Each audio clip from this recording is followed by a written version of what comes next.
rising to the sovereign, original, indigenous, natural, divine heirs. First, let me say I missed my Moorish nation. We are so powerful. We absolutely haven't. I did not know we were this powerful, but I don't know. We've been told that we are, but the ancestors put this test before me so that they could show me how powerful we are. So, yes, I was detained on the 8th of February. But I'll tell you how even the detainment happened, because it really wasn't an accident. It was essentially voluntary. So, Justice, I want to first give high honors to Grand Chief Tariq Bey, because, and I'll tell you why as we go along. Aside from the many things that he has taught us, he taught us one of the most important lessons and erudition teachings that we could ever use. And I also want to give high honors to Justice Amos Allah Hotep Bey. Thank you so much. There could not have been a better justice there. He knew exactly what to do. He knew. I'm just so happy that he was there. And I also want to thank the Moors at West Consulate and at all the consulates, specifically at West, because the leadership is just unimaginable here. They knew to calm down, and the calming mechanism was when one of the empresses here said, "We don't have to do anything. Light can free herself." She was absolutely right, because you know what? No one else can free us. We all have to be competent to free ourselves, and we've been given the keys to do that. So how the detainment happened is the justice and I were on a property, and we had talked about this property on the 7th, the Sunday before, saying that we were going to go over there. And you know, we did what Moors normally do when on our estate. We cleaned it up because it was looking a gigantic mess. And as we were cleaning up, we had been there a good while. But even when we first got there, because we said what we said on the call, the fire marshal was already there when we got there, but he was parked just outside the property in the driveway. And the reason he wanted to just see that if we were there or not is because the building had, apparently they were claiming that there was some arson at the building. That's what the corporates were claiming. And he was there, and then the policy enforcers came, but they parked across the way, across the street. And they just sat and watched and watched. They wanted to see what we were doing. And, you know, the place had homeless clothing everywhere and all of that. So we were picking up the homeless clothing and putting it near a container that was there, a trash container that was there. And we got everything cleaned up. And mind you, on this property is, you can see our ancient temples sticking out of the ground. So after a while, there was a group of about, first the ones claiming the property which were, I'm not sure where they were from, but they were from, you know, someplace like Russia Corporation or Ukraine Corporation. It didn't really matter. They came and they were saying, you know, what's going on? What are you doing here? What is this? You know, thank you for cleaning it up, but what's going on? What happened? Well, we didn't say anything to them. We didn't have to say anything to them because it's not their property. So after a while, they stayed there for a good while trying to get us to talk to them. And then when we wouldn't talk to them, they called the policy enforcers. The policy enforcers came. There was about 6 of them in like 4 or 5 conveyances. And they approached and they were casting spells, you know, leave this property, and if you come back, we're going to charge you with trespassing. Well, they weren't talking to me. They were talking to the dead. So I didn't respond to them either. And they said that a few more times. And I knew where all of that was going. I knew where it was going. And I'm just so grateful that Justice Amos was there and he knew what to do. And after a while, the policy enforcer said, go that way to your car. This is private property, and I have gotten his permission to enforce this property. So that was a lesson for me, too, that the policy enforcers had to get the fake corporate permissions to do anything. So when he said go in that direction towards your car, I went in the opposite direction because he wasn't talking to me. And that was the first jurisdictional demonstration that I did there, is you don't have jurisdiction, and I'm going that way. So I headed in another direction, and they said, okay, we're going to have to arrest you. Well, they did. They were you know, took me by my arms, and I wasn't hurt or anything like that, but they put the handcuffs on. They took me to the conveyance, to the policy enforcer conveyance, and they put the handcuffs on. And this is our ancestors they were speaking the whole time.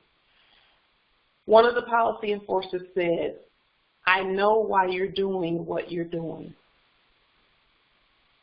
So, as I was stating before, they watch all the stuff we put out there on YouTube. They watch it to see where we are in our erudition. Because in reality, the prophet said what he said, and that's actually the truth. We're going to leave the European here, and that's European in all capital letters because we're the original. We're going to leave the European here just long enough to teach you how to govern. So he said, I know why you're doing what you're doing. Well, I didn't talk to him either. I just started talking to the ancestors and proclaiming peace on the land, peace on the land, peace on the land.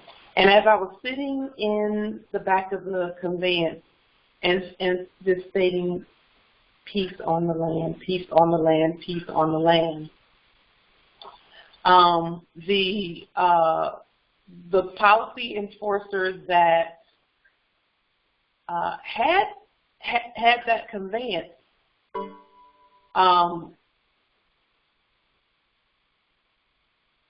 I put that out. The policy enforcer that had that conveyance, he shook a little bit, and then he got out. Because, see, when we start talking about peace, it's a whole different story. It's a whole different story. And so they took me to the policy enforcer station. And I knew that it was a test. I knew it was a test. Because even on the property, I knew that,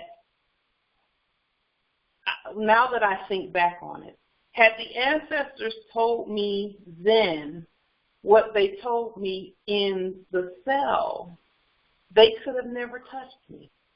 But the ancestors wanted me to go in there and do the test. So I was like, all right, let's just see. I did have on my peacekeeper uniform. And so it had our flag on it and everything. And so they took me to the policy enforcer station, and you know, the policy enforcer station was virtually empty. They had, you know, it was dim in there, and no one was in there when I got there, and it was empty. So, and that's what we expect when we lean them. They have to kind of start moving out of the way. But we have some things to learn before they leave, because they're not going to leave the estate ungoverned. That's what this is. All that we do, that's what this is about. So when I got there, of course, there was no one there, etc. And a few minutes later, the policy enforcer brought a cell phone, and he turned on the, whatever it is, they use Zoom or whatever. He held up the cell phone and he said, "This is your court." So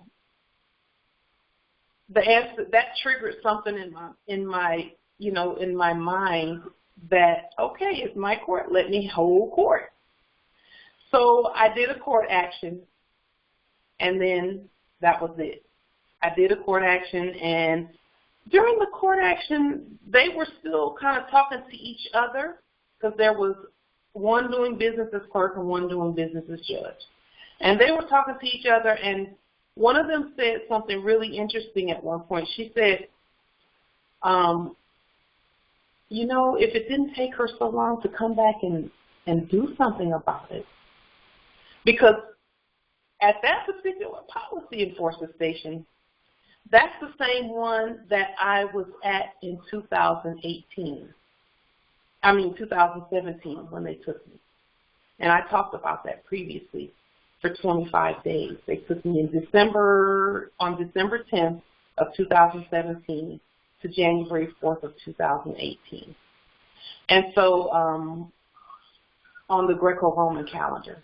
And so I did the court action, and I was not wavering on our court action.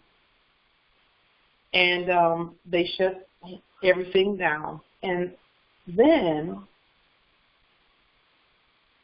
they put outside of the cell, the court cell that I was in, they put a computer nearby, and they turned it up pretty loud where I could hear it. They wanted me to hear, and they let me listen to several of their cases that they have going on. They wanted me to hear that they're trying to minister the Constitution. They're trying to, but they can't do it, because if they do it, and they always attach codes and statutes to it, because it has to be brought down to their level, to the citizen level.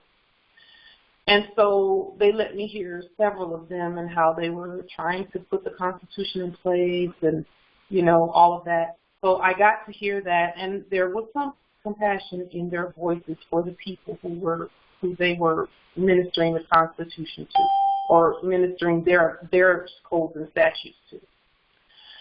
And so I heard a few of those, and then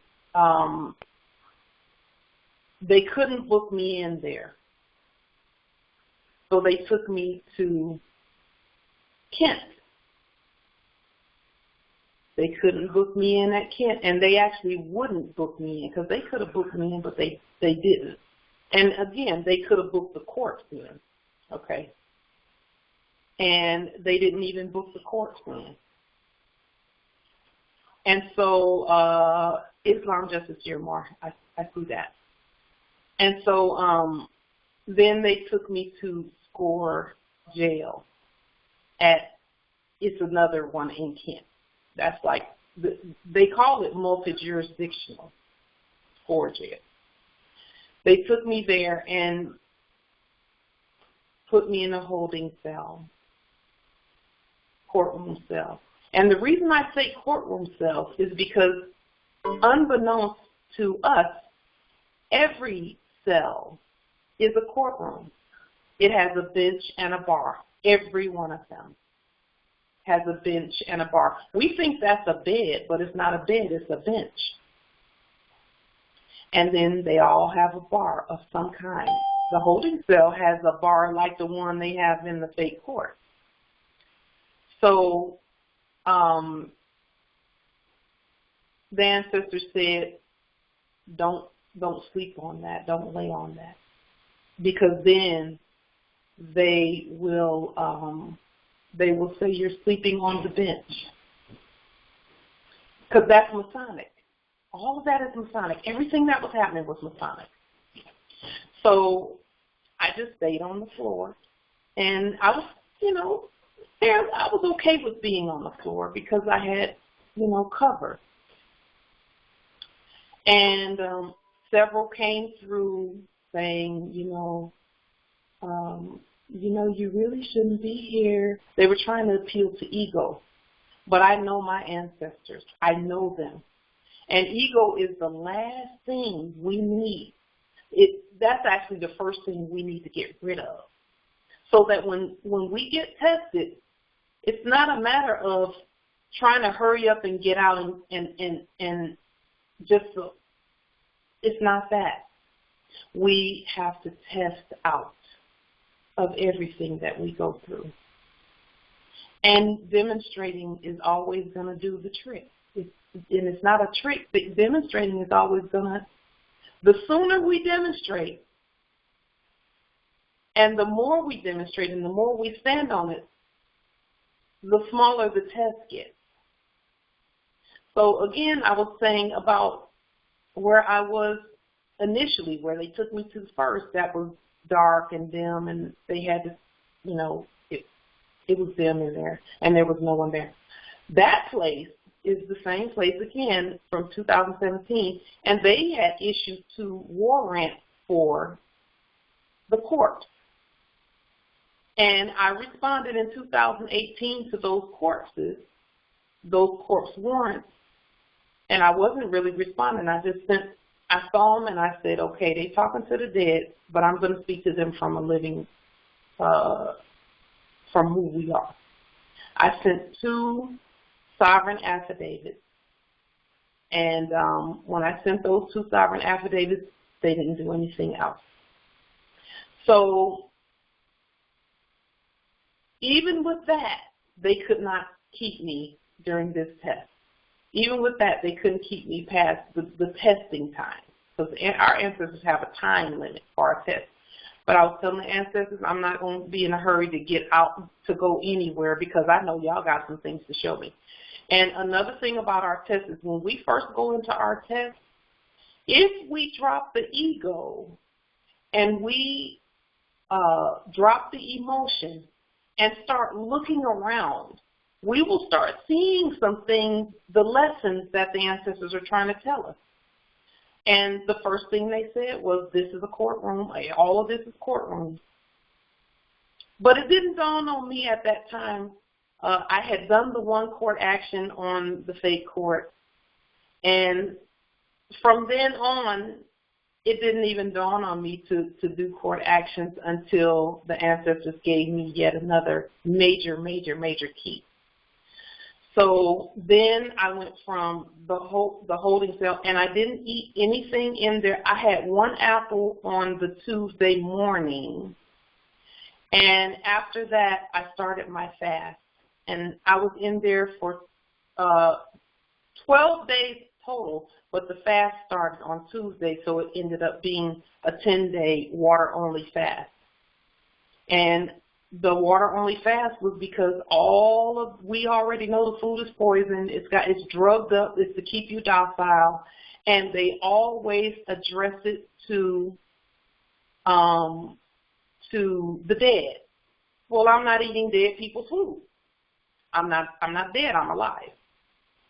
So they took me to another cell, and that was where I stayed the whole time. In this other cell, and you know, I don't know, our ancestors know what they're doing. In this other cell, of course, it had another bench, and I will give well, I can't really give them anything, but they even said bench. You know, the ones who were transporting said bench. So I knew that was a hint. So when I got to the different cell, and by the way, I didn't wear a mask from start to finish. No mask. Even the employees there were masked up. The corporate employees were masked up. But never once did I wear a mask. Didn't have to. So when I got to the quote-unquote new cell, it had a shower in it, and it had a vanity and a sink and everything, and that was supposedly to make me comfortable, so that I would sleep comfortably on the bench and all of that. But even when they first took me in there, they took me in there in handcuffs, and they made sure that my rear end touched the bench because they wanted to seat me. Well, that's Masonic too. Most people seat themselves by sitting on those. And so the ancestors made me aware of that. This is all things that I was looking for the lessons and learning as I was going. And so they made sure that my rear end touched the bench. So then what I started doing is I started doing court actions standing on it. But 2 or 3 more days went by, and I still wasn't eating. And then the ancestors gave me some keys, and after 2 or 3 days, if you don't eat, guess what they send? To take you to a mental hospital and force feed you. They send a goon squad in. And sure enough, they sent a goon squad of about 6 big Albion's foreign hybrids to the cell, but they couldn't come in. Yes, Empress Ali, yes. So they couldn't come in. They stood outside the cell, and there's a giant glass there so I could see them. So the ancestor said, okay, use the tools that you have. So I did a court action on them, but this is the biggest key that they gave me while I was in there. When we talk to them, we've been speaking to them. We've been trying to talk to the dead. They're dead. We've been trying to talk to the dead, and in a lot of cases, they don't listen, and more say, they don't do what we say, and, you know. Well, the ancestors said, raise them from the dead first, because then you can speak to them, and when you raise them from the dead, they're in subject status automatically by bloodline. So I said, all of my court actions started with, all rise and stand. Because, you know, when we go into the fake court, or when, you know, all of us have been in those fake courts before, even in our sleep, they always start. The first thing we hear in there is, all rise, and then a fake judge will come in, and the fake judge will kill everybody by saying, be seated. And everybody sits down, and that's her jurisdiction right there. So the ancestor said, just do the opposite of that. All rise. So I said, all rise and stand. And when I said all rise and stand, then I said, this is a sovereign living Article 3 Moorish American consular court action. I am sovereign living justice Pauline Denise Ritchie in capitis diminutio nolo, in red ink, in propria persona sui juris, in proprio solo, and in proprio heredes. And then my next thing was the ancestor said, okay, in all court actions, you have to ask them, do they understand some things? And you have to do that 3 times, at least 3 times. So my first question was, what is your name? That was my first question. What is your name? And they have their names printed on their uniform in all capital letters right there. So in all consular court actions, all parties must be properly identified. So they were identified. So then the next question was, do you understand that no United States Corporation Company citizen, nor their agents, principals, heirs, assigns, nor any derivatives thereof, has personam jurisdiction, nor territorial jurisdiction, nor subject matter jurisdiction over me, nor over any more.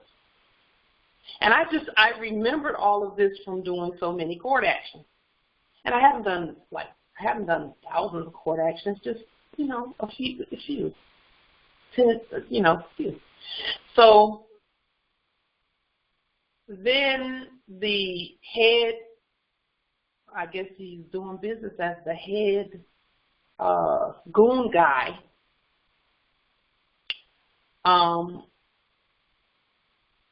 he started talking.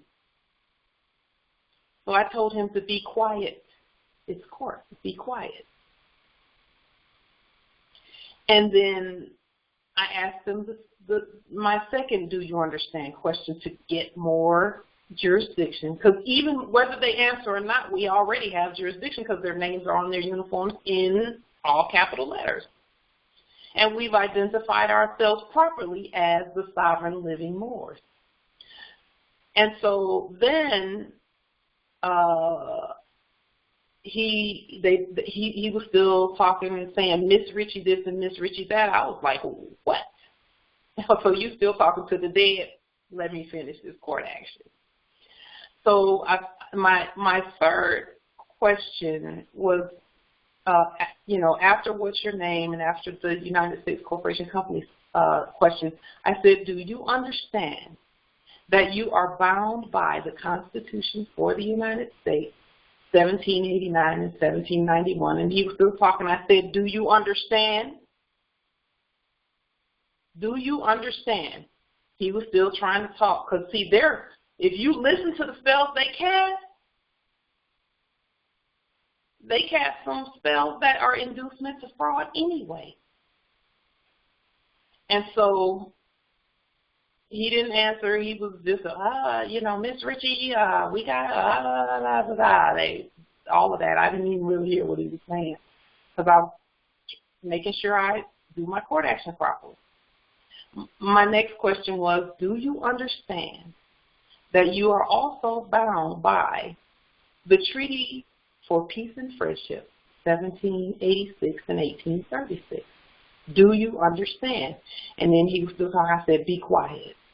Be quiet. And then I got kind of a little bit louder. I said, be quiet. And then I spoke,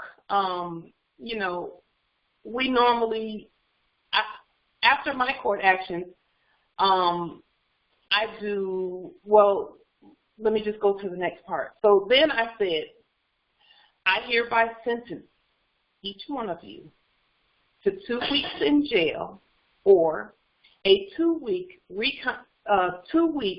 re-education, 2-week constitutional law re-education training class. And I said, failure to appear will result in you going to jail anyway, and there you will take the class. And then I spoke Latin, sumus de sanctum unum, which is one that I use every time just about. And then I said, amandico vobis, que cum que, sumus veritis, super terminum legata, et in coelo, et que cum que, sumus veritis, super terminum sumus et coelo, which sumus de sanctum unum means we are the holy ones.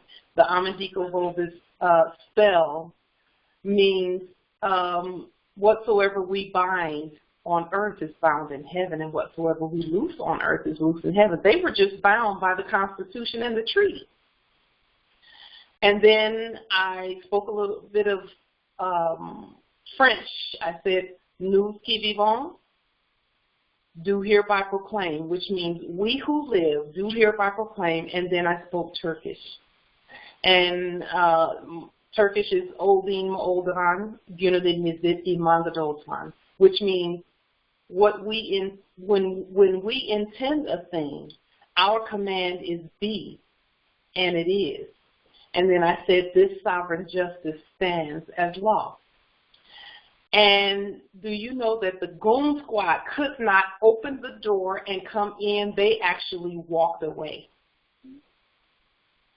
And I continued my fast, and I went through the fast until I was out of there. And then, we know that whenever the goon squad comes, they talk a little bit and then see if they got jurisdiction, and then they open the door and they manhandle. They couldn't do anything. So I continued my fast. They started sending quote unquote psychologists and those doing business with mental health by. Miss Ritchie, we're really concerned about you. You haven't eaten. You need to eat something. Automatic court action. As soon as they started talking, same thing, same court action. And then they would leave. And then there was a couple of them, they didn't care. They didn't care. They don't care about that. They didn't care whether we have supplies or anything. And then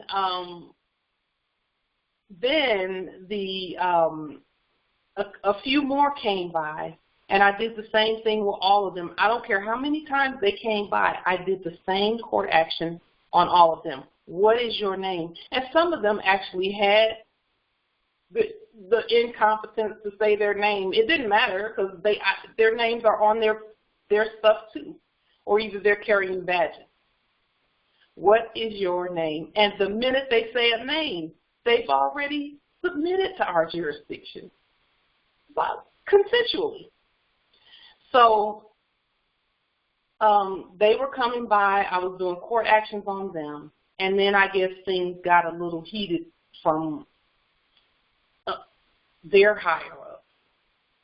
And the lieutenant of the one doing business as lieutenant of the ones doing business as corrections officer came by, and he had an iPad. And on the iPad was the one doing business as head psychologist. Well, when he turned on the iPad and the head, quote-unquote, head psychologist started talking, I just started my court action. And do you know that those two foreign hybrids started grinning because they knew I had them? They was like, oh. It was like she got us, And they had to leave too. Couldn't do anything. Each one that came by, we have to not listen to them when they talk because they're in subject status. We just do the court action. So then things got elevated a little bit more, and one of the psychologists, the one doing business as psychologist, and they all needed more mental help than anybody. And that's not being mean. That's just looking at their level of understanding. And so she came by and she said, well, I did a court action on her, and while I was doing the court action, she said, well, I'm not on trial here. And I thought to myself, actually, you are. So all of them got the same sentence, 2 weeks in jail or a 2-week constitutional law re-education training class. Because we know education and training is for animals. And they knew it too. So things got a little bit elevated on their part, not on mine, on theirs. And then one of them came by saying, you know, the state, I just want you to know the state of Washington is coming here, whatever she said. And I did a court action on her because I didn't even hear the rest of it. And the ones doing business as the state of Washington, because I knew she wasn't talking to me anyway, the ones doing business as the state of Washington sent a quote-unquote psychologist, and I guess she was supposed to be the smart one, supposedly. She came by, and I just immediately did a court action on her, and the look on her face, the look on her face was one of, oh my goodness, oh my goodness, and she just walked away. So then things got elevated a little bit more, and after, this was now after about 6 days of me fasting. They wanted to say that I was doing a quote-unquote hunger strike because I was protesting being there. They don't know. I was actually glad to be there because I know our ancestors. When they test us, and when we pass, they give us the next level. So, and I wasn't glad to be there, but I was glad that what I was doing, I could feel it in my spirit. The ancestors were right there with me. I could feel it. They were giving me the, yes, that's what you're supposed to be doing, yes. In my spirit, they were saying, yes, that's good, do that. Just stay right there. And things got elevated. It was about 6 days since I had anything to eat. And I wasn't going to eat that food because I know they drugged it. All they needed was for me to drink one little thing. And by the way, I drank lots and lots and lots and lots and lots and lots of water. But then things got elevated, and they brought in a quote-unquote crisis team. All it was another bunch of goons. It was just another bunch of goons. It was just more of them. And they're supposed to be the quote-unquote SWAT team, supposedly. And the one doing business as head of them, he came and he stood at the glass as if he was by himself. And then the ancestor said, look over there. I looked over there, and there was a whole group of them in the corner where I, wasn't supposed to see them, but it was too many of them cramped in that little corner. And their plan was, and this is after talking to Justice Wase. Justice Wase, he knows all of this stuff. He's been there. He knows all of this stuff. They were going to, if the fake quote-unquote leader got jurisdiction, the rest of them could have rushed in and they could have just, did whatever they wanted to do. And they don't care about hurting over. They don't care whether you eat or not. They don't care. So he started talking. I did the court action. I said, what is your name? His name was right there on the screen. And I ran through, and then I told him, I sentence all of you to two weeks in jail or a 2-week constitutional law re-education training class. Failure to appear will result in you going to jail for 2 weeks, and you're going to take the class anyway. Now, the reason I said 2 weeks is because I wanted the ancestors to know, and I wanted to know within myself, that this is not a war. It's not a war. Once we subjugate them and submit them on this land, they're not going to give us any more issues. They're not. And if they do, then the consequences are raised significantly. So I did the court action on them. And do you know even the crisis team, quote-unquote crisis team, with all those bullies in the corner, they had to walk away. They couldn't even open the door. They had to walk away. So then, see, the 6th day and the 9th day is when they do what they do because they know our sign. And ancestors had already told me that.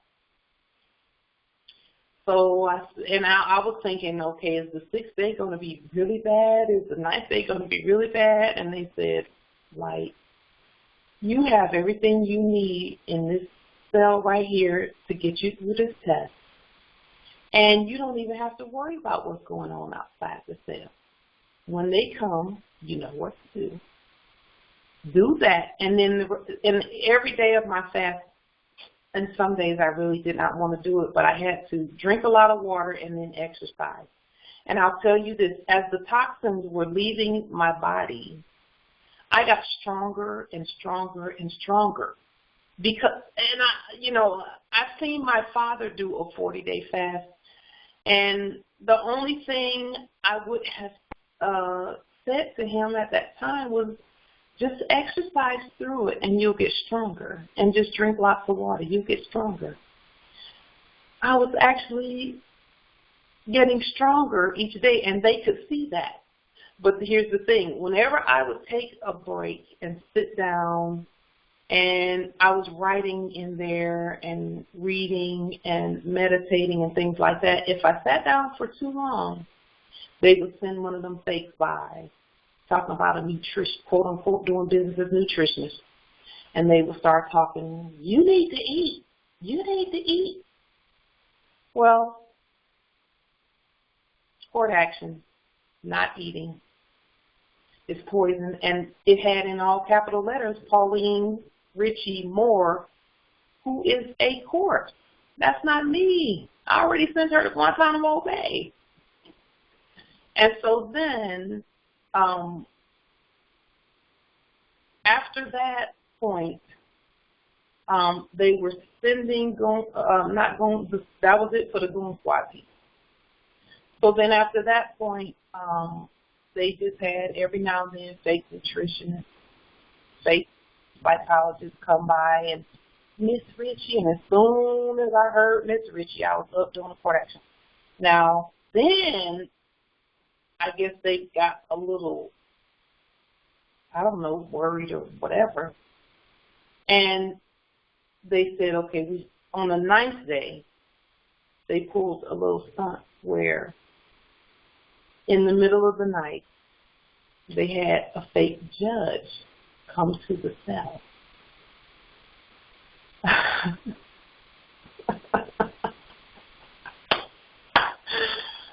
So they assume that because you're not eating, that you're going to be so weak that you can't get up in the middle of the night. But the ancestors have made me so strong that I couldn't even sleep the whole night. But see, if we fast, if we do a 13-day fast, that will rid our bodies, and drink lots and lots of water. Even in the night, I had to get up and drink water. If we do a 13-day fast and drink lots and lots of water and exercise, and I didn't do any strenuous exercise. I did stretches and I did exercise that I could handle, that wouldn't burn me out. If we do that, I could feel the toxins. I even knew where the toxins were in my body, that they've been putting in the food since we were born. The toxins I could feel when they left the front of my brain and went to the back, and they would sit there another day. And the longer I went without food and I drank lots of water, I would feel it, and it would go to the nape of my neck, and it would sit there for a day or two. And then I could feel it leaving from around my heart. Okay, those things are around the toxins around our heart, and that is why we're not as loving to one another as we could be. And I'm not saying that we're not loving. I'm saying we could be more loving and more unified. But they put toxins in the food, including the vegetables. So the fake judge comes by, and I start the court action, and then I say, "What is your name?"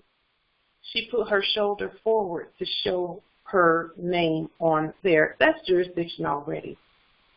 And actually, jurisdiction starts when we say, "All rise and stand." And so when she said that, the ancestor said, "You got her already." And then out of her mouth, she said, "I'm judge," and I won't say her name because it's not even worth it. I remember it. And she said that, and then I began, "Do you understand that?" And before, my first question is always about the United States Corporation Company. None of them have jurisdiction over us. Well, all I did was get to, "Do you understand?" And guess what she said? She said, "Yes." And the ancestors was like, "Wasn't that easy?" And then as soon as I said, well, I was thinking to myself, can you let me finish the question before this jurisdiction piece? Let me finish. But I said, "Do you understand?" She said, "Yes." "That no United States Corporation Company citizen," and when I said no United States Corporation Company citizen, she did an about face and walked very quickly away from the cell. This was like in the middle of the night. In the middle of the night. She was hoping to come there, and they all do this, hope to come there and be real nice, and so they can make you cooperative. I don't even listen to them because they cast spells, and every spell they cast is inducement to fraud, every last one of them. So she hightailed it out, and that was a wrap for that court action. And by the way, yes, Empress Patricia Trump, that part. And so I went ahead, even though she had gone and the door closed behind her and all of that, the ancestor said, "Don't stop the court action just because she's gone, finish it." So I finished it. And on some of the people that I was doing the court actions on, they would just be silent when I asked them a question. And the first thing I said was, "Silence is acquiescence to our sovereign jurisdiction." And then I would finish.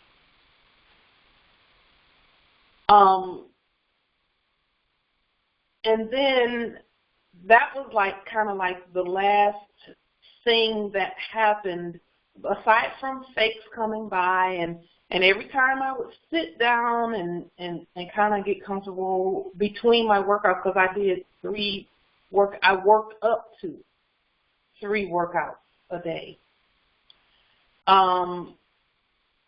And every time I would usually take a break between the first workout and the second one.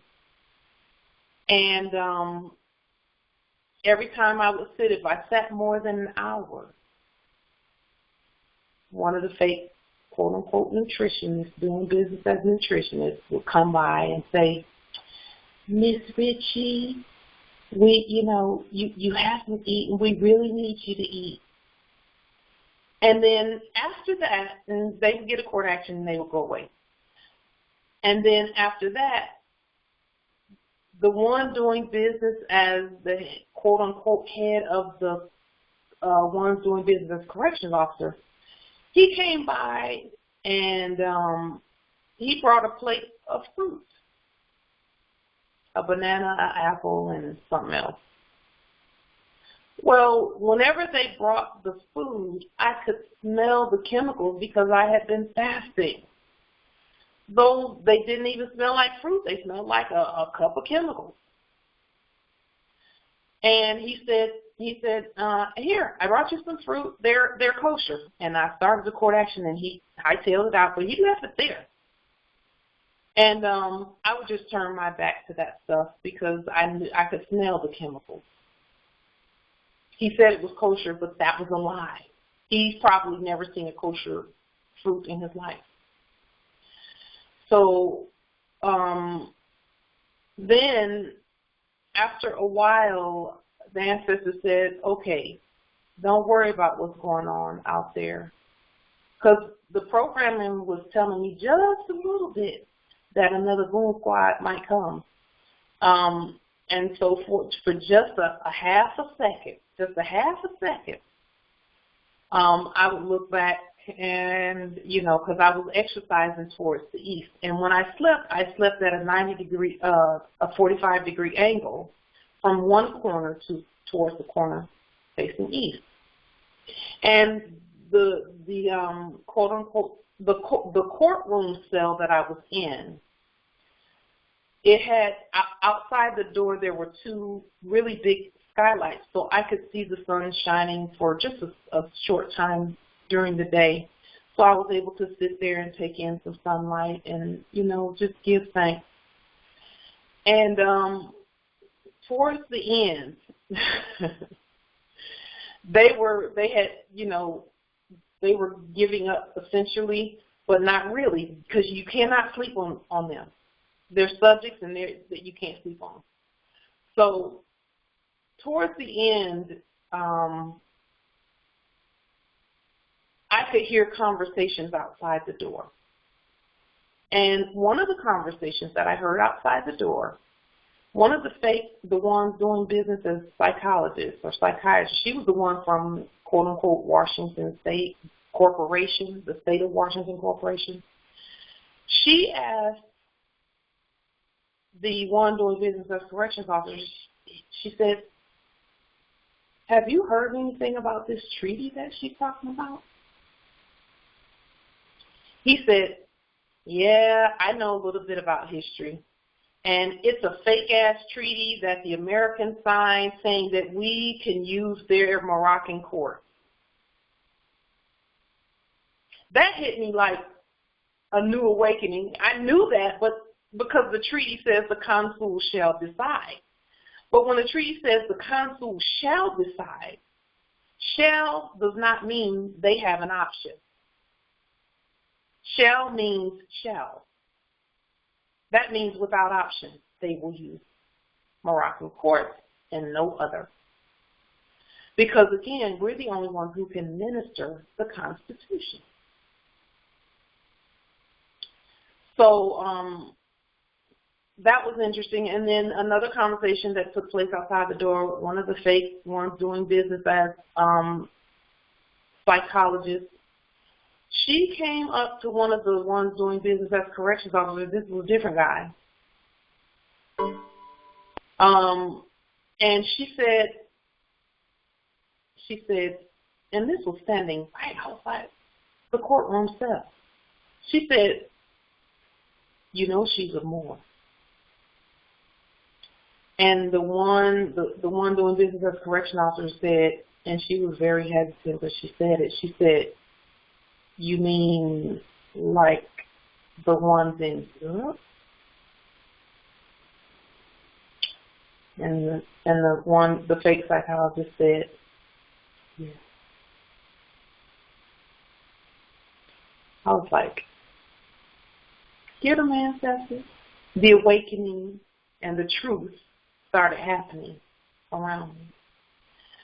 And they knew all along, but But again, we all know that to pass our test, we must be competent because our ancestors want us to govern competently. And we're competent. All of us are competent. We have to just keep doing what we're doing. So I had told the ancestors, I said, you know, ancestors, I don't know how long I'm going to be here. But however long it is, I'm willing to do it because I know y'all got me. And every now and then, every other day or something like that, one of them will come by and say, hey, you want a new cup? Hey, you want a new roll of tissue? I would do a court action, and during my court action, once I subdued them and put them in subject status, then you know, we can say whatever we want to say at that point in terms of what it is. I continuously said to them, do you understand that I don't want or need anything from you? And the ancestor said, you're going to have everything you need, and you just keep talking. Do you understand that I don't want or need anything from you? Because, see, when we go in those places, they bank on us begging and asking. But did you know that a roll of tissue is a court action? Did you know that if they hand you anything, they're subduing you?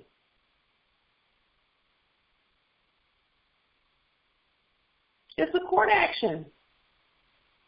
And we, you know, we didn't know that, but now we do know that whenever they open their mouth, if they move, it's a court action. And they're attempting to get jurisdiction. So I just kept doing a court action, and whoever came by saying something, did a court action on them, told them, do you understand that I don't want or need anything from you? And while I was saying that, I was saying it because I already know that the cup they're offering already belongs to me. It belongs to all of us. I know that the tissue and everything in there already belongs to us. Why would I take it from them? We don't need them. So the ancestors were generous. They made my supplies, the initial supplies that were in there when I got there, they made those supplies last. And I was frugal with them. I used them sparingly. And on my last day there, and this is how I set myself free. A bunch of them came to the door. Boom squad came to the door. And this was a different one from the last two. I looked at their faces. They were different from the last two, but that didn't mean anything to me. I did a court action, and while I was doing the court action, they were saying, we're trying to let you go. We're trying to let you go. We're trying to let you go. And I did the court action. They opened the door, and they said, but see, they wanted me to come out voluntarily and consent. I wasn't even going to do that. Because, again, I didn't care how long I had to be in there. I was going to stand on my square. So finally they came in, and they took me out. And I'm looking at where they're taking me, and I'm like, okay, what's going on? Ancestors, whatever it is, I know y'all got me. They took me out, took me to the quote-unquote release place. They had to get me out of there because they weren't making nothing off of me. Nothing off of me. Nothing. If we eat their food, then they got us. And they had the audacity to bring bologna sandwiches. And I grew up eating a bologna sandwich or two, so it's not like I'm too good for bologna sandwiches at the time because they got us through the desert. But I'm like, no, court action. But there was one point where I was in the cell, and this was near the end. I was in the cell, and I was talking to the ancestors, and I got emotional because I was so grateful for the test, because I know our ancestors. Every test I've ever been through, once the test is over and I stand on my square, the ancestors give a new level of things to do and things to demonstrate. And we have to study that level, demonstrate it, and we may or may not demonstrate it completely competently at first, but over time, if we continue to, ego keeps the ancestors from speaking, so we can't use that. We have to get rid of that. And emotion, a whole bunch of like negative emotion keeps the ancestors from speaking, because they need vessels that they can speak through and to. And most of us, we already know that. Most of us know that. So I got a little emotional, and I was just thanking the ancestors for the test, thanking them for the test, thanking them for the test. They saw and see it. I was warned about emotion. I was warned about that by one of our teachers a long time ago. Our teacher said if they see emotion, they use that against you. Well, I'm sitting there just crying, thanking the ancestors, and sure enough, and I had my back turned to the door. Well, yes, Empress Patricia, pounce on it. They will do that. It took them about maybe 20 minutes of me doing that. They watched and watched and watched, because they were watching 24/7. They watched and watched and watched, and then one of them opened the door and slipped a tray in there, a tray of food, chemical food. I thought, and the ancestors said, see, you shouldn't have been crying. I cry. They know I cry easy. Gratitude all the time. And so I was like, okay, let me wipe my tears and, get everything together. And I could smell, I couldn't smell anything with this one because, it had a cover over it. Well, we all know that if Mom cooks a meal, you can smell it down the block, because it's real food, and she's going to cook it really well, and it's going to be our favorite, and we're going to come running because we smell food. That's real food, And so they left it in there overnight. I just turned my back to it, and the ancestors, because when they started putting it in the window and leaving it there, my first inclination was knock it on the floor. The ancestors said, don't do that, because that's not peaceful.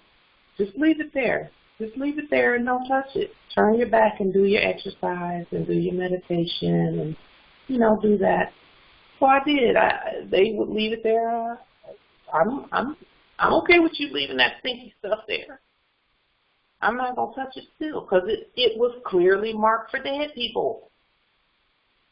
And so they left it there all night as if it was supposed to be tempting, which it was not. And then the next morning they came in, and took it out. Now, the guy who slipped it in there, he knew he wasn't supposed to be in there, because I had not given him permission to come in. But he was being slick, because they saw some emotion. They saw me crying in there. And he thought, you know them. They think, oh, we got her now. She's in there crying. They didn't know I was being just expressing gratitude for the test. Because I know that it's through our testing that we learn how powerful we are, or remember how powerful we are. So, on that last day that I was there, which is where I was before, on that last day that I was there. I'm trying to remember as many details as I can about how the ancestors just came through repeatedly. I finished my fast successfully. And, you know, the goon squad came and they took me out the door, and they didn't even, like, I didn't change or anything like that. And then they transported me to the parking lot of a nearby, of a hospital not far from where I domicile, where the consulate is. And when they did that, they opened the door, and as soon as they opened, and the policy enforcer that was transporting me, at one point earlier in the testing, he turned to me and he said, "Now, is it Moors or MERS? Is it like Moors, M-O-O-R-S, or is it MERS, M-U-U-R-S?" So clearly he had been doing his research. And I didn't answer him because I don't chit-chat with them. Because he did his research. He knows both. We're whoever we say we are. We're sovereign. So they opened, before the transport policy enforcer opened the door, he warned the other two fake policy enforcers. He said, "She's probably going to start talking, you know, when she gets out, she's gonna do what she does." And sure enough, they opened the door and a court action immediately from start to finish. And that's all I did while they were there. They took me out and they put me up against the wall, and they uncuffed, and then they put one of my hands up, and the fake policy enforcer said, "Keep your hand up there." And of course I did the opposite. I put it down by my side because that's where I felt comfortable. And that was it. They let me go. And I'll say this. Not once did they even ask me to sign anything. Not once did they even mention anything about signing anything.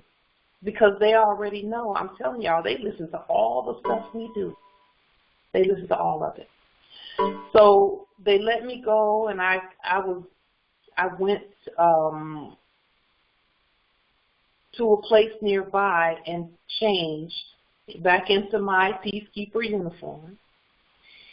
And then I went to my domicile, and I was just so grateful to our ancestors for showing me that we got this. We just have to keep going. So what they did, they put in the bag a whole bunch of the paperwork. It didn't have any of my signatures, my autographs on it, or anything like that. But see, they know that we're learning the law enforcement piece, and that's why I took the documents. I took them because, I walked away with the uniform thing on, and they offered me some flip-flops to, you know, while I was there, and of course I didn't take their flip-flops. I wasn't going to take any of that. I just walked away. But they know that they've seen our law enforcement video, so they know that we're in the process of learning that system. And I'll tell you this, Morris, they put a whole bunch of scarecrows in front of that quote-unquote jail piece, and, you know, the minute a Moor is taken, all the fake, you know, all the foreign hybrids come out and, "Oh, so-and-so went to jail. Oh, she went to jail." You know, the reason they do that is because they already know that as soon as we learn the system that's made for them, we get to use it. It's not even made for the sovereigns. There's nothing in red and nothing in all lowercase letters. Nothing. The system was specifically put there for us to use on foreign occupiers who break the law and get an attempt to be belligerent or get out of subject status. And so I took the documents, and maybe when I have time to go through the documents, I'm going to go through each one of them because I need to learn them too, to see what all they print out and all of that, because we're going to have to know what they print out and all of that, so we'll know what to print out when we take them in, we got to know how to handle them and all of that. And again, this is not about war or anything. This is about we're the law and we're the government. If people break the law on our land, then we have to deal with that. We're not going to hurt anybody or anything like that. But we do need to get them in alignment. We need to get our land in alignment. We've been wanting them off the land for a while. Well, who did we think was going to get them off the land besides the Moors? And then when we look at our history, our ancestors did it regularly. I mean, the land was not a joke, okay? It was in alignment.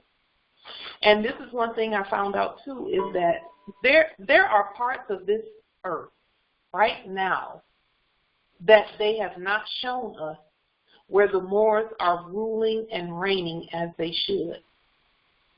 They just don't put those parts on the map, or if they put them on the map, they don't put the name of it, the appellation of that land or anything. But I'm finding out that the Moors are still ruling this earth. We never lost rule of the earth. Their media and their fake education system told us differently, so we know that's a lie. So I brought everything back. The uniforms, so we'll know what kind of uniforms to make, because the uniforms are breathable, they dry easily and all of that, and they're comfortable. So we will know what type of uniform and what type of materials to use when we make their uniform.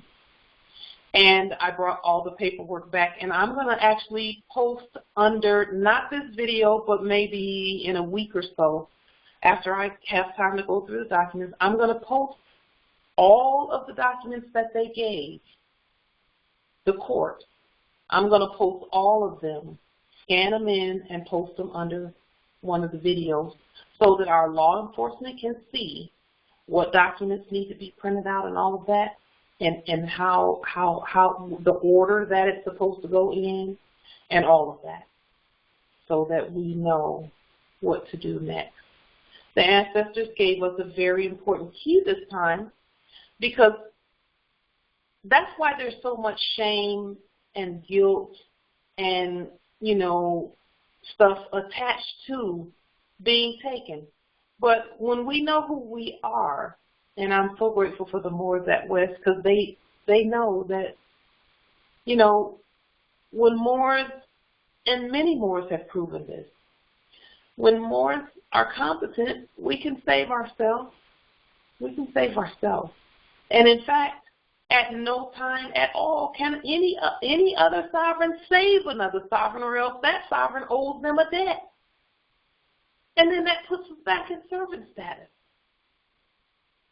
But when we're competent to save ourselves, and when we're tested and we go through the test, and then we share the information that we have with one another, it's a wrap. It's done. It's finished. So, and I'll tell you this, the way that they knew who the corpse was when they first, because I forgot that part, the way that they knew who the corpse was when they first put the handcuffs on and took me to the conveyance. And I was sitting in the back, but one of the policy enforcers came, and all he needed was a print. He was trying to get prints of everything, but he got a print of, and I wasn't doing all that. I just kept twisting my fingers. But he finally got a good print. And when he got the good print, they finally were able to identify. But they couldn't take me anywhere until they identified the corpse, because that's the only system They have. They don't have a sovereign system. The system becomes sovereign when we govern it. So that is essentially the whole story about from start to finish. For the most part, there are some details that I'll that will be brought to my remembrance over the next few weeks. But I'll tell you this, I can't say that it was a beautiful experience, but I feel now, knowing what I know, that it was one of the most amazing experiences I've ever had because the ancestors gave us the keys. We have to raise them from the dead to speak to them. That's the most important thing. So when we say all rise and stand, and just leave them standing.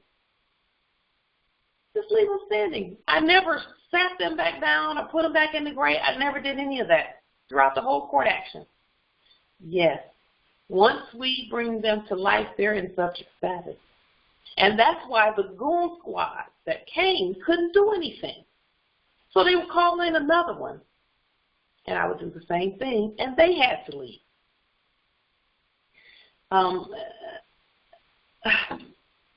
They got the court action. Islam. Are there any questions about that or anything that that we have been talking about? I'm going to go ahead and I'll mute everyone, and then those who have a question, if you want to star 6 and unmute and yes, you can unmute yourself. Islam. Yes. Islam. Islam and Justise. You said something in the beginning. You said that if you would have done something, they wouldn't have continued. What was that? If I had done the court action and raised them from the dead in the beginning, but the ancestors did not mean for it to happen then. They wanted me to go in and see how powerful we really are. But had they given me that, and they didn't give me the all rise and stand piece until 3 days after I was in there. Because I did a court action on their fate court. And that pretty much essentially just, I didn't hear from them. They didn't, because they can't speak. But had I Why did Melo put on her Facebook page that you're full of shit, Pauline? Why did Melo put on her Facebook page that you're full of shit? She disassociated herself from you, Pauline. Why did Melo do that? Just a moment. Let me drop the caller. Because he, that's a divisive tactic, by the way. But go ahead, Ingrid. Well, all I was saying was that had I done the court action that way at the beginning, they could have never taken me. But again, the ancestors wanted me to test that way. And I'm so grateful for that because now I know that we can get through anything. We can move to the next level because we have those keys. And now we can study the system and study how to bring them in, put them through intake, give them an opportunity to go into the holding cell, what to say then. Oh, and I did look and study the way that they were holding and all of that, the way they were holding and the way they were, the holds that they use if someone is passive, the holds that they use if someone is resistant, and all of that. So I studied all that, and then after talking to one of our justices who's done 24 years in that whole field, from correction to policy enforcing and all of that, he knows how to do those things, and at an appointed time, he'll start doing training videos on the holes that we need to use. Theodore Moses, check out Melo's Facebook page. To keep the citizens safe, And also, because see, we're not trying to hurt anybody, but we are enforcing the law. Okay, and so we want to be sure that we know the proper way to take them, and to, if they fall on the ground, or even if they're super resistant, we need to know how to. When is your next trial so we can say prayers? The good thing about it is that we need to know how to deal with them, and once we learn that, then it will be time to do the demonstration. Okay, and again, it does not take, not everyone is suited for that. We will have, but we need Moors to do it, because Moors are the only ones who can govern land. Now, if you go back to the 1906 Convention at Algeciras and just look through it, that convention is when the quote unquote sultan called all of the quote unquote, well, he called the nations together. Okay, and it's actually, I'll have to look that up again. Islam in the chat, all Albans on this call, rise and stand. Islam. When we look back at the convention at Algeciras, he was calling everybody together so that he could implement what we're doing now. Putting our sovereign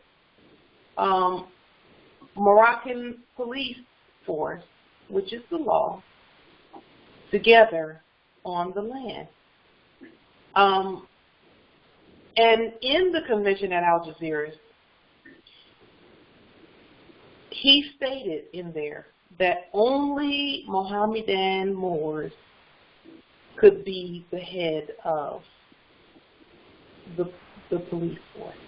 Only they could. And at that time, he was going to put out a total of 2,300 all across the land. 2,300 all across the land. And they were going to go and collect taxes from the corporate.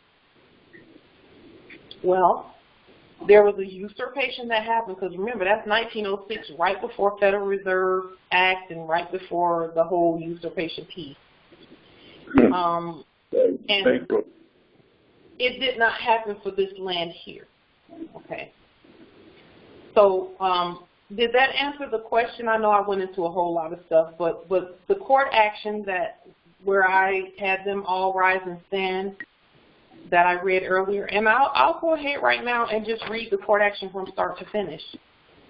The court action says, all rise and stand. This is a sovereign living Article 3 Moorish American Consular Court action. I am the sovereign living justice, and you will put your appellation there, Pauline Dimitrici. And when you say your appellation, your sovereign-born appellation, because some use Bay and L, which is honorable. And on our uniforms, we're going to have Bay and L on our uniform. We also, for some who want in red and all lowercase letters, their sovereign-born appellation, they can do that too, because again, the sovereign-born appellation in red and all lowercase letters is what our sovereign mother, whose Stargate we came from, gave us. And when she spoke it in red and all lowercase letters. And that, but yes, we're the Bays and the L's. They all law enforcement, Bays, L's, Al's, Ali, and they. But here's the court action from the beginning to end, and I'll read all the way through this time. All rise and stand. This is a sovereign living Article 3 Moorish American Consular Court action. I am the sovereign living justice, Pauline Dimitrici, in capitis diminutio nolo, in red ink, in propria persona juris, in proprio solo, and in proprio heredes. What is your name? Do you understand that no United States corporation, company, citizen, nor their agents, principals, heirs, assigns, nor any derivatives thereof, has personam jurisdiction, nor territorial jurisdiction, nor subject matter jurisdiction over me, nor over any more. Do you understand that you are bound by the Treaty for Peace and Friendship, 1786 and 1836? Do you understand that you are bound by the Constitution for the United States, 1789 and 1791? Do you understand? I hereby sentence you to, and in this case, 2 weeks in jail or a 2-week constitutional law re-education training class. Failure to appear shall result in 2 weeks in jail where you will take the class anyway. Sumus de sanctum unum, amendico vobis, quae cum que sumus fritis, super terminum legata et inquelo. Et quae cum que sumus solveritis, super terminum et absoluto et inquelo. And the third and fourth spell are, nous qui vivons do hereby proclaim that Oldin ma olderan, unilimizit ye manga doltran. Peace and grand rising to all of rising humanity. This sovereign justice stands as law. Now, for your court actions, you don't have to say all of the other languages. You can just say sumus de sanctum unum 3 times, and then the spell is done. And that was it. And had I said that day on the ground, they couldn't have done anything. Are there any other questions? Islam, beloved, like I am Brother Anye from the Tennessee territory, and I'm pretty much the only nationalized Moor in this specific territory. I'm getting to a place to where I need. Sorry. Hold on for just a moment. Go ahead, Justice. Islam? I'm sorry. Go ahead, Justice. Okay, and I want to get, I need seals. I downloaded the judicial notice, those documents, and I read. And I'm needing seals, stamps, and those items so that I could assist Moors in this area who are coming out of that dead state and wanting to declare their nationality, but being the only nationalized Moor here, as it stands right now, I don't have access to that merchandise, and I'm trying to find ways to make those connections. So here's my suggestion to that. Okay. With regard to the stamps and seals, you can go to any of the office places and take the artwork that we posted it on social media, and it's in the rooms, etc. The Moorish American Hospital rooms. We posted that there, and you can take the artwork and go and order it. Now, I will tell you this: it's standard operating procedure. If I were you, when I go in there, I would do a court action first. I know it's going to sound, it might sound crazy, but we have to do that in order to put them in subject status. And that's any one of them we come across on the street, anywhere. We start doing, and with this many of us doing it, we'll have a whole place in subject status quickly. But I would suggest doing that. Now, with regard to assisting other Moors in your territory, here is what I did, because I felt the same way that you felt. I felt that way for a year, that, I'm the only one out here. And as you free yourself, and you begin to share what you've learned about freeing yourself, whether it be through videos or recordings or just demonstrations out in your community, on your land, rather, the ancestors will send the Moors to you. Islam. They will come. If you build it, they will come. That's Islam. That's how it works. and that's for any Moors who are feeling that way, is first you save yourself, like our prophet said. Our prophet said, I've given you everything you need to save the nation, take it and save yourself. And the way that we are here today is because we were able to save ourselves in so many different ways by the leading of the ancestral energy. And then when we start talking about that, I just, put it out there about this is what I did and this is how it worked out and this is how I said. And I started that on social media, on Facebook, just putting it out there, how I assisted my own self. And then the more start coming, the more start coming, the more start coming. They do. It happens that way all the time. When you're ready for the Moors to come, the ancestors will send them. And that usually comes after you've saved yourself from whatever it is that's most pressing. Islam. It took a whole year before I even saw another Moor out here. And that Moor came from somewhere else and moved here to get information and relocated here. So, give it some time. And the reason the ancestors gave me a whole year was because all I ever did was study. Man. But I needed to. And I still need to.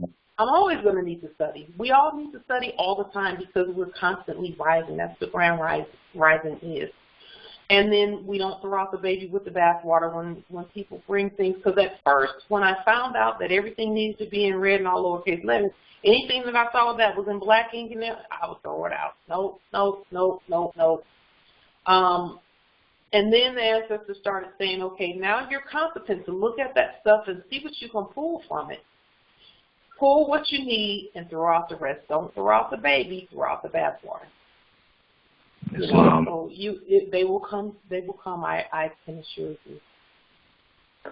Keep them in Islam. And I wanted to also add that words are inadequate in my expressing gratitude for you and just the totality of your essence. You are an absolute gold mine. And that's just putting it lightly. Islam. I'm just being what we all are. And welcome back to your domicile. You're already on your land, so welcome back to your domicile. Peace and love. Believe it or not, I miss the Moors more than I miss my domicile. I miss my nation more. Beautiful. Then I miss my domicile. And I love, everything is good. But the man, the oneness, the unity, the connection, Islam. Thank Islam. You, high honor. Absolutely. My pleasure, Your Highness. Don't forget to say goodbye next time. Islam. Are there any other questions? Uh-oh. Oops. Empress, I have so I had a question, and I think I found the answer because your demonstrations with the court actions were done in person. And I'm thinking, a lot of times when we do court actions, they're not going to show. So I've realized that, do you understand will always be yes, because silence is acquiescence. Yeah. That is all.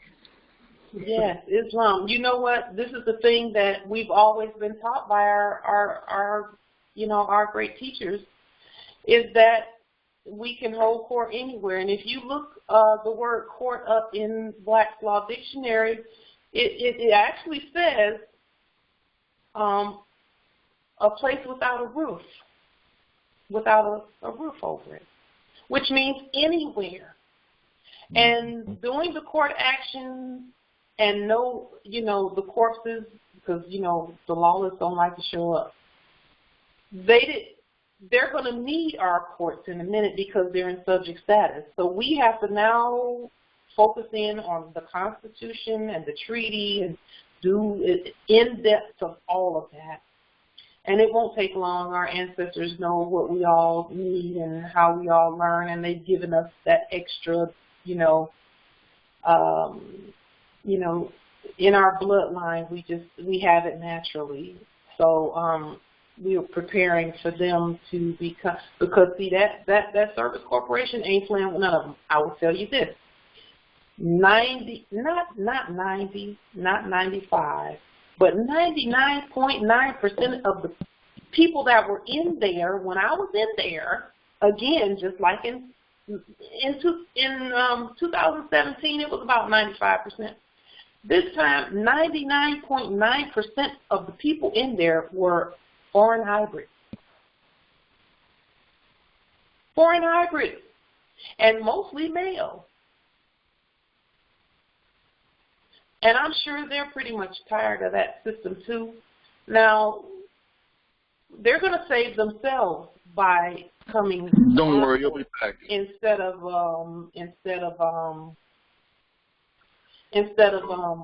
you know, going to the fake courts, because they already been to those fake courts, and the fake courts put them right there, and some of them are there. The last time I was there in 2017, one of them was talking about how he was just regularly working his, you know, job, and something happened that was it was like a quote-unquote traffic ticket, and he had been in there already a month. So he already knew he lost his job and all of that stuff, you know.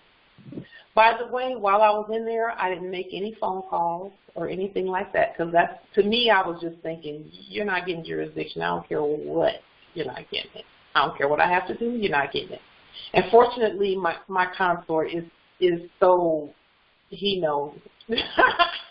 He knows that I'm okay. You know, he knows I'm okay. So, and when I got back, it took me about 10 minutes to make everything okay here with him and my heiress, and we're back at it again. So I'm just grateful for the Moorish nation. Just grateful. Islam. Islam. Any other questions? Okay, so we'll go ahead and end here for now, and then we'll come back. We'll be back on Wednesday morning. I'm so grateful for each one of you. So grateful for each one of you. Thank you so much for all that you do. Our demonstrations have changed everything. They've changed everything. Yes. Peace and grand rising to the sovereign, original, indigenous, natural, divine. Grand rising. Grand rising.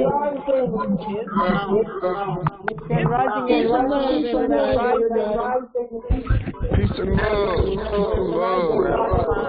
Grand rising to the Moors. Grand rising. Light and love.